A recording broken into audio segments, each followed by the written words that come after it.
I grew up in a family of several different Christian denominations, Catholic and Protestant. In high school, very early, I had a world religions class. I read excerpts from the Upanishads, the Quran, Tao Te Ching, everything. And it just fired me up, and I dovetailed with my interest in literature and poetry, and I had never stopped studying world religions after that in college and universities, as well as the Old Testament, New Testament, and so on. So I'd like to think in time I'd be more open and universal, and you should do this in a lot of ways. No, too hard. I'm not wasting my life on that and so on. But anyway, in time became compelling, and I spent 30 years of my life really writing a parliament of poets, an epic poem set partly on the moon and around the world. Tells the story of Apollo, the Greek god of poetry, calling all the poets of the nations, ancient and modern, east and west, to assemble on the moon to consult on the meaning of modern life. The Parliament of Poets chooses one of its own, the main character, the poet of the moon, and sends him on a journey to the 7 continents to learn from all of the spiritual and wisdom traditions of humankind. On Earth and on the moon, the poets teach, O maid of heaven, O circling moon, O lunar glory of the midnight sky, I call on thee to bless thy servant's tongue, descend upon thy pillar of light, moonbeam blessings that from my mouth may pour out at least a fraction of the love I hold for thee. Sweet blessings for service to God's creation and his creative word, the Bible's thundering verses, Brahma of the Upanishads, Allah the compassionate, Buddha's meditative mystery, Confucius and the Tao. O great spirit of the many peoples and tribes, if I have ever sacrificed for thee long years drinking water from a wooden bowl, hear my appeal and inspire me to sing the tale supernal upon the moon, the parliament of poets, assemblage of thy devoted ones, God intoxicated, survey the cosmos and the centuries. O guide us, divine light, in consultation, that I might draw back the curtain of time, explore the many mansions of thy kingdom, east and west, meet in thy shining grace. Acknowledge all factions and antinomies, ephemera of passing light into night. The lunar globe, raise our gaze from earth. Grant us perspective to view anew our plight, our fate upon this blue-green globe, the spinning ball of pain and joy and light. Oh, great being of the eternal universe, near and far, immanent and transcendent, nature's finest glory and beyond, wrap us in the eternal cosmos of your love.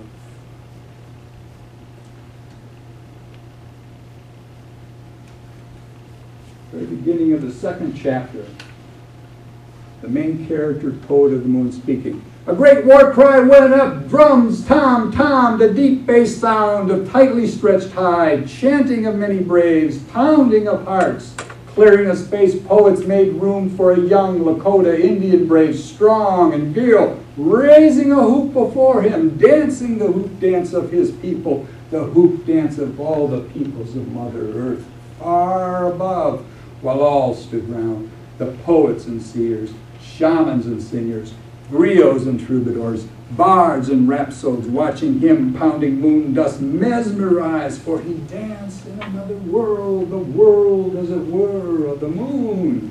Behind him all could see the hoop of the earth, beyond the hoop of the moon, within the hoop of the moon's own hoop, the hoop of our rotating solar system, the hoop of the spiraling Milky Way, the hoops of the innumerable galaxies, the hoop of the endless universe. His long braids spun with the planets spinning on their axes as he weaved in and out and through 9 hoops, and the pounding of the drums pulsed through the arteries of the universe.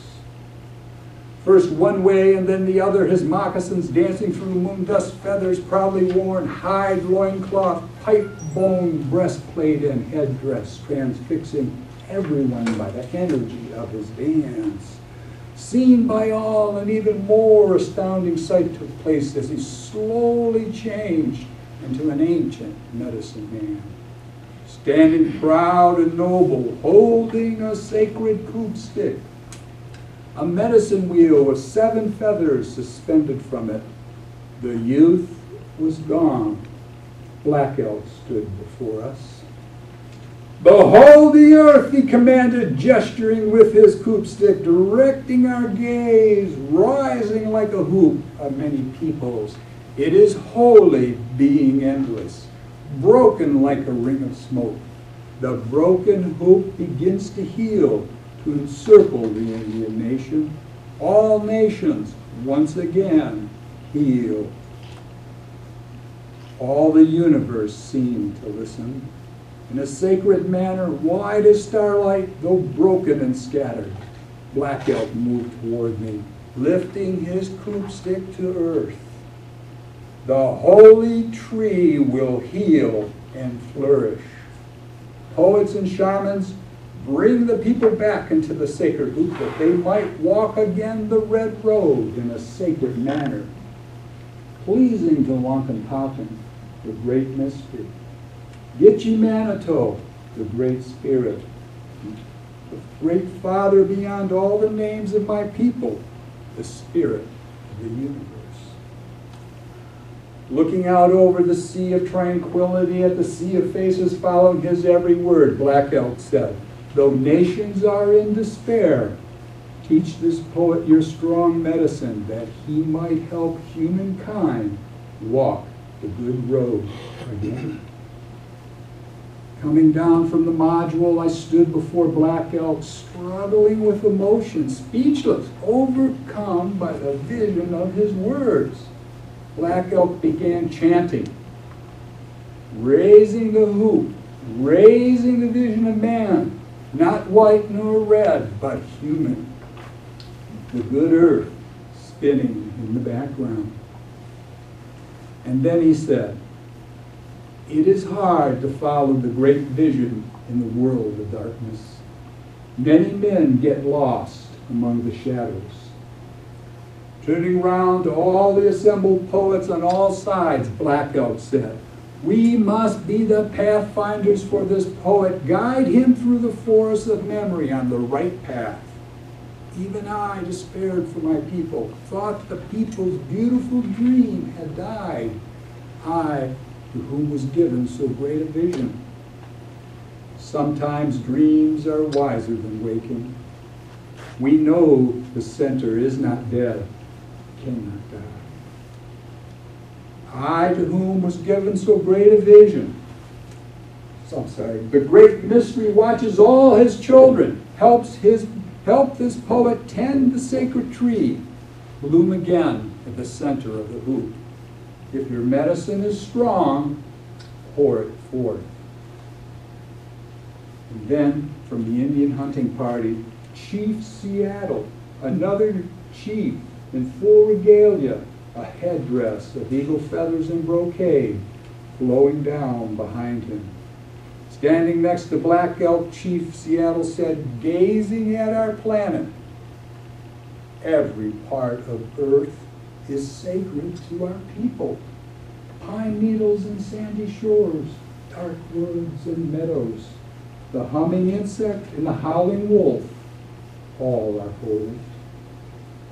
The earth is our mother. What befalls her befalls the sons of earth. Earth does not belong to man. Man belongs to earth. The great mystery has woven this web. Man is but a strand within it. Our God is the God of all people. The earth is precious to him. To harm the earth is to heap contempt upon him. We must preserve the land for all children. There's only one God, and we are brothers after all. Black Elk, you must teach this poet your strong medicine. Take him to the caves below before our time. Time before time, before we cross the land and ice. Into the deep caves of the past, as into a sweat lodge he must go.